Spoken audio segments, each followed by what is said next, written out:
This is the Lone Crater YouTube. We hope this video helps. In this video, I will explain how to connect your Ford Mustang to your garage door opener. First, locate the Home Link buttons, usually found on your overhead console or sun visor. To begin, you'll need to clear any existing codes. Press and hold the two outer Home Link buttons simultaneously for approximately 20 seconds.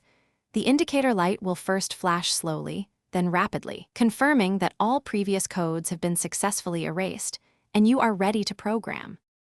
Next, grab your handheld garage door remote. Position it 1 to 3 inches away from the Home Link buttons in your Mustang.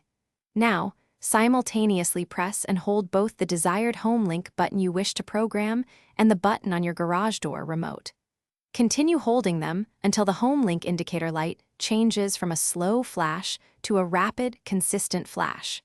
This indicates that the frequency has been learned. Now, head to your garage door opener motor unit. You'll need to locate the Learn or Smart button, which is usually on the back or side of the unit. Press and immediately release this button. You will typically have about 30 seconds to return to your vehicle and complete the next step. Once back in your Mustang, firmly press and hold the Home Link button you just programmed for 2 seconds. You might need to repeat pressing the Home Link button for 2 seconds, releasing and pressing again, up to 3 times, until your garage door begins to move. Once the door responds, your Ford Mustang's Home Link system is successfully programmed to your garage door opener. You can now enjoy the convenience of opening and closing your garage door directly from inside your vehicle with just a simple press of a button.